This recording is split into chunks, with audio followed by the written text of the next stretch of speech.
my dear friends, I ask you to stop for a moment. Put down the pen, turn away from the vision board, and lean in close. For what I have to tell you tonight will contradict everything the world has whispered in your ear. I want to ask you a very searching question. Are you tired? Are you exhausted from the labor of trying to manifest? I see you in the late hours of the night, your eyes burning as you repeat affirmations you do not believe, desperately attempting to stay high vibe, while your bank account or your lonely room mocks every word you utter. You have been told that if you just visualize harder, if you just want it more intensely, it must appear. And yet, the more you want it, the more it seems to flee from you. You feel a sense of guilt, do you not? You blame your negative thoughts or your lack of focus for the silence of the universe. But I tell you with absolute certainty, your very desire is the wall between you and the fulfillment of your dream. You see, my friend, the world is a mirror, a perfect, indifferent outpicturing of your internal state. When you sit there visualizing with a burning, aching desire, what are you actually telling the mirror? You are screaming, I do not have this. I want it because it is not here. And the mirror, being faithful to its nature, reflects back to you a world where you continue to want. I tell you, your visualization as you have been practicing it is the very reason you do not have what you seek. You are using your imagination to create a bridge to a far off land instead of simply standing in the land itself. You are treating your desire as a future possibility, and in the eternal now of God, which is your own wonderful human imagination, there is no future, there is only I am. Stop the struggle. Stop the mental gymnastics. Tonight, we shall learn why the brain stops working for what it thinks it already has, and how to move from the feverish heat of wanting into the cool, calm reality of being. It is not a miracle, it is a law.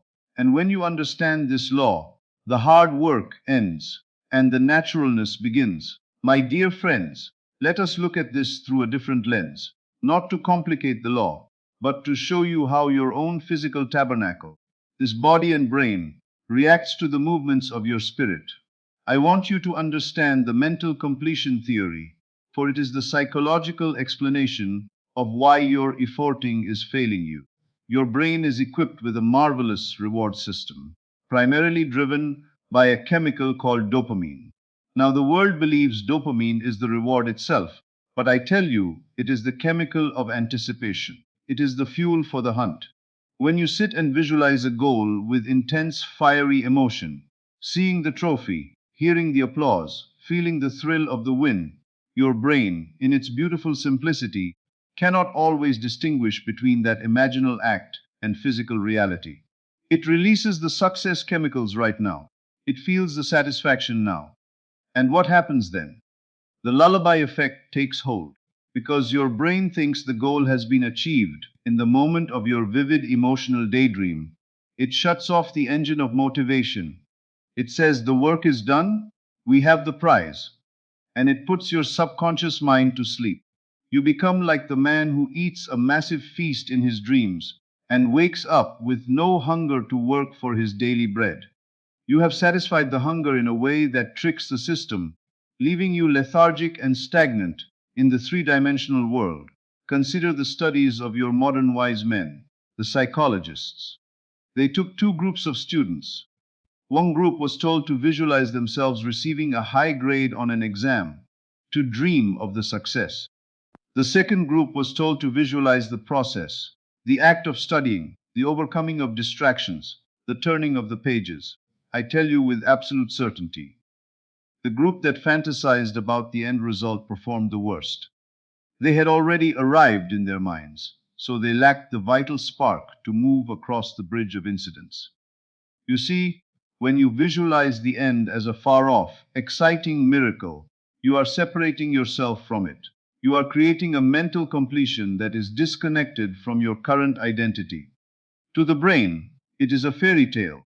To the spirit, it is a lie, because you are still feeling the lack of it while you are not imagining. We must learn to move not with excitement, which is a sign of surprise and separation, but with the quiet, steady pulse of naturalness. We must not trick the brain into a false satiety but rather occupy the state so thoroughly that the brain accepts it as a mundane present fact. Lean in close, my friends, for here is the point where many stumble. You must understand the radical difference between having a desire and being the desire.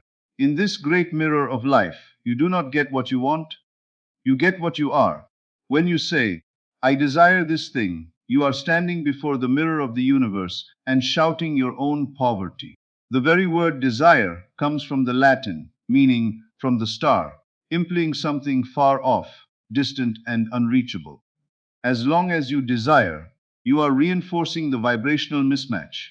You are standing on one side of a canyon, looking at the other side, and the more you long for it, the wider the canyon becomes. Consciousness is the only reality, and if your consciousness is fixed on the wanting, the mirror has no choice but to reflect back more wanting. This is why I tell you that toxic positivity is a snare. You cannot paper over a feeling of lack with 1,000 I am rich affirmations if deep down your heart is crying out in hunger. The law is not mocked. Your subconscious mind does not respond to your words. It responds to your state of being. It responds to the I am that sits in the silent depths of your soul. I want you to try something radical. I want you to practice radical honesty. Look at your current world. Do not hate it. Do not run from it. Acknowledge it as a passed out picturing of your former states. It is old data. It is like the light of a star that has already died, but is only now reaching your eyes. When you stop fighting your current reality and accept it as a mere shadow, the shadow loses its power over you. The trap of desire is that it keeps you in a state of becoming, but in the kingdom of heaven, which is within you, there is no becoming, there is only being. When you pray, believe that you have received it, and you shall. Not that you will receive it, not that you hope to receive it, but that it is a settled, finished, and perhaps even a slightly boring fact of your life. You must move from the heat of the wish to the cool Sabbath of fulfillment. The Sabbath is not a day of the week, my friend. It is a state of mind. It is the moment when you cease your mental labors because the work is done. You no longer desire the breath in your lungs, do you? You do not visualize your heart beating. It is natural. It is certain. It is you. Stop what you are doing and listen, my dear friends, for this is the pivot upon which your entire life turns. You must shift from being a spectator of your life to being the operator of your power. You have spent your time viewing the goal, standing on the outside looking in, as if you were a child with your nose pressed against a bakery window. I tell you, come inside, sit at the table. You must undergo an identity shift. You do not look at the person you want to be, you must look from the eyes of that person. If you are the person you desire to be, how do you see the world? When you walk down the street, you aren't visualizing success. You are operating as a success. There is a profound holy neutrality in this state. Neutrality is your superpower. Why? Because when something is normal to you, it no longer carries an emotional charge of desperation. Think of the shoes on your feet. You do not get excited about them. You do not visualize them, you simply wear them. This is the time collapse I speak of. You must look backward from the future, seeing your desire as a settled memory, a mundane fact of your history. I want you to stop visualizing the trophy and start visualizing the process. If you desire to be a great writer, do not merely see the book on the shelf. In the silence of your imagination, feel the weight of the pen in your hand. Hear the rhythmic click of the keys. Feel the slight frustration of a sentence that won't quite land, and the satisfaction of finally smoothing it out. This is what I call the mansion of states. You are simply moving into a different room of your own mind. It is not a miracle that you are now in the library instead of the kitchen. It is simply where you have chosen to sit. When you visualize the work, the hurdles, and the everyday boring reality of the state, your subconscious mind accepts it as naturalness. It no longer feels like a trick or a dream. It feels like identity. Let me tell you a story of a friend of mine. He wanted a specific position in a large firm. Instead of visualizing the promotion ceremony, he sat in his chair every night and felt himself performing the dullest parts of that new job. He felt himself answering the specific types of emails a director answers. He felt the slight boredom of a long board meeting. He made it so ordinary in his imagination that when the bridge of incidents occurred, a sudden resignation of his superior, and he was offered the job, his only response was, "Of course." It was already his. It was natural. It was done. Now, my friend, let us put away the theory and take up the tools. I want to give you a practical protocol, a way to walk in this consciousness throughout your day. We shall not labor, for the law is effortless to those who understand it. Step one is the brain dump. You must release the pressure of the wish list. Write down every burning desire that keeps you awake at night, and then I want you to look at that list and say, I surrender the wanting of these things. You are not giving up the things themselves. You are giving up the fever. You are releasing the grip of the beggar so that you may open the hands of the master. Step two involves micro actions. You must prove your new identity to your brain through small physical tasks. If you are the person of wealth, you do not need to buy a mansion today, but you can carry yourself with the posture of one who is secure. You can organize your desk as a person of order would. These are not magical rituals. They are signals to your subconscious that the state is already a fact. You are acting from the state, not for the state. Step three is detached observation.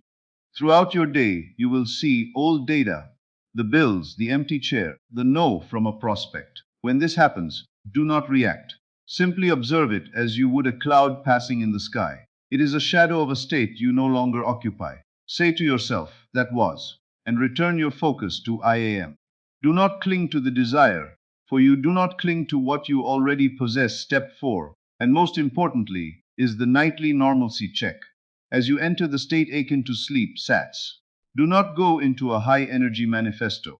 Do not try to work yourself into a frenzy of joy. Instead, find a short, simple phrase that implies the work is finished.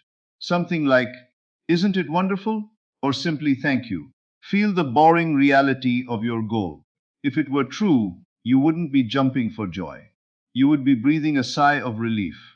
You would feel a quiet, heavy naturalness as you drift off. You are not visualizing a movie, you are feeling a fact. You are falling asleep in the conviction that the world you seek is the world you already inhabit. This is the Sabbath, this is the rest. My dear friends, we have traveled a great distance in these moments. We have unmasked the mental completion trap and seen how the feverish labor of the law of attraction can actually be the very thing that keeps your treasure locked away. I tell you with absolute certainty, it is okay to stop trying so hard. In fact, you must stop trying if you wish to start being. Remember, the world is but an outpicturing of your internal state. If you occupy the state of seeking, the mirror will only provide more seeking. But if you occupy the state of having, the mirror must, by a law as certain as the rising of the sun, reflect the having. Do not let the old data of your senses deceive you. The shadows on the wall have no life of their own. They are cast by the light of your own consciousness. Let us summarize this shift. Abandon the wish. Move from the heat of desire to the cool calm of fulfillment. Embrace naturalness. If the fulfillment of your dream feels like a miracle, you are still separate from it. When it feels normal, ordinary, and even a bit boring, it is at the very door, live from the end. Do not look at the state. Look from it. Use your imagination to feel the mundane reality of your success, not just the fleeting thrill of the win. I challenge you. For the next 7 days, put away your vision boards and your frantic affirmations. Try the neutrality routine. Walk through your world as the person you intended to become, not with a shout, but with a quiet inward thank you. Treat your desires as settled history. I tell you, when you stop the struggle, the bridge of incidents will appear under your feet. You will move across it naturally, often unaware that you are even moving, until you find yourself standing in the physical harvest of what you planted in the silence of your soul. It is done.